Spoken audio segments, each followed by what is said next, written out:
Bom dia, pessoal. Bem-vindos ao segundo bimestre. Continuando a nossa revisão de conteúdo, né? São conteúdos que vocês já viram, então vai ficar bem mais fácil aqui da gente relembrar. Então, nesse segundo bimestre, a gente vai iniciar relembrando aí zoologia, tá? Desde porífero, então a gente vai ver todos os filos novamente, desde porífero até o filo dos cordados, que são os vertebrados.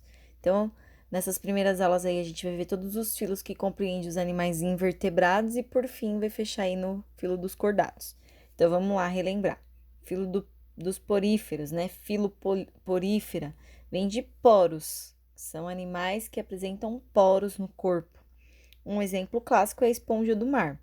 Então, a esponja do mar não é uma planta, não é uma alga, é um animal, né, que fica ali preso, fixo no substrato, principalmente no fundo do mar. Então, as características gerais aqui dos poríferos são animais com o corpo coberto de poros, né, cheio de buraquinhos, são pluricelulares, então apresenta aí várias células, cada uma com função específica e formato também específico. São animais e são heterótrofos, ou seja, eles têm que ir em busca do alimento, mesmo eles não se mexendo, né? São animais sésseis, quer dizer, fixo no substrato. São animais filtradores, então, quando eles filtram a água, eles acabam absorvendo nutrientes, substâncias que muitas vezes ficam em suspensão, essas partículas de substâncias na água, então eles filtram e vai fazer a digestão intracelular, que a gente vai falar mais para frente. O habitat é aquático, né? A gente só vai encontrar esses animais aí no meio aquático. Então, eles vão ficar fixos em pedras, conchas, superfícies duras, não permitindo a locomoção, tá? Tamanho variado, cores variadas, tá? A gente pode encontrar poríferos de diversas cores: roxo, laranja, amarelo, marrom. Simetria, se a gente for relembrar, né? A simetria é radial, ou seja, eu consigo cortar esse bicho em várias partes iguais, como se fosse uma pizza. São animais muito simples, porque não são desprovidos de sistemas, né? Ou seja, eles não têm órgãos que juntos trabalham, vão promover alguma função específica. Todas as funções básicas de sobrevivência, alimentação, excreção, troca gasosa, tudo isso acontece através das células, tá? Então, todas as funções básicas vão funcionar pelas células. Uma coisa que é muito importante a gente relembrar é o processo de entrada e saída de água. Então, os poríferos,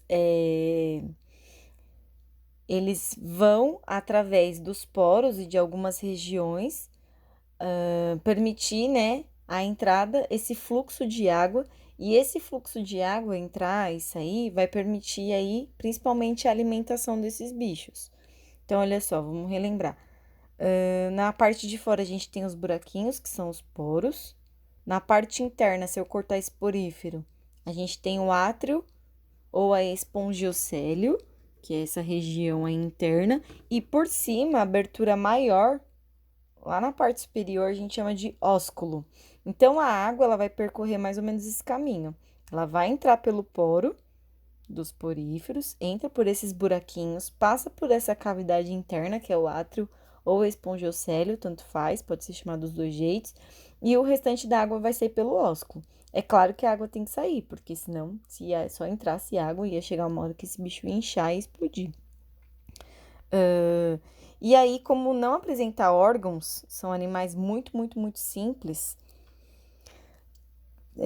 com a entrada e a saída de água, quem vai estar ali trabalhando para fazer essa filtração, essa absorção de nutrientes e partículas que vêm junto com a água são as células, né? Então, aqui, vamos olhar aqui algumas células específicas. Então, a gente tem aqui no meio dessa representação o átrio, que é aquela cavidade interna, e dentro desses espacinhos aqui, a gente tem os poros, por onde a água entra.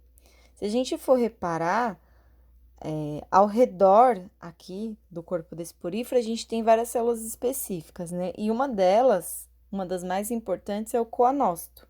É essa célula que tem um flagelo, que é a estrutura que vai ficar ali batendo, né? Se mexendo para poder capturar os nutrientes, as partículas que estão em suspensão. Então, se a gente for ver, ó, toda na parte interna aqui do átrio, vocês estão vendo aí um fiozinho, parece um pelinho, né? Esses fiozinhos nada mais são do que os flagelos que ficam ali batendo, batendo para poder capturar o alimento que está passando ali pelo átrio. E aí, esse flagelo, quando ele captura o alimento, vai acontecer a digestão, né? E esses nutrientes, essas substâncias, são distribuídas pelo amebócito, que é essa outra célula aqui, tá? A gente tem outras células também, como, por exemplo, a pinacócito, espícula, que são células que vão trazer aí uma melhor sustentação, revestimento no corpo da esponja, tá? Os dois principais aí para o processo de alimentação é o coanócito, que através do flagelo vai conseguir capturar as substâncias e os nutrientes que estão em suspensão na água, capturou, fez a digestão intracelular dentro da célula, lembrando de novo que esses animais não têm sistemas, então eles não têm órgãos para fazer a digestão, tudo vai acontecer dentro da célula, e aí o amebócito vai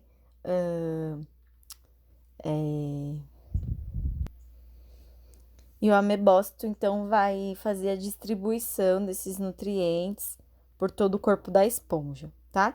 E aí, o restante da água, né, vai sair aqui por cima pelo ósculo. Então, a gente falou um pouquinho aí do processo de entrada e saída de água com a participação da alimentação, a digestão intracelular com a participação das células. Aspectos fisiológicos, como eu falei aqui várias vezes, enalteci, são animais muito simples, todas as funções vitais vão acontecer através das células, então todos os sistemas são ausentes, pessoal. Não tem sistema digestório, circulatório, esse bicho não tem sangue, não tem sistema excretor, não tem sistema respiratório nem nervoso, tá? Todos os sistemas são ausentes. Ah, então como que faz troca gasosa? Como que esse bicho respira? Por difusão simples.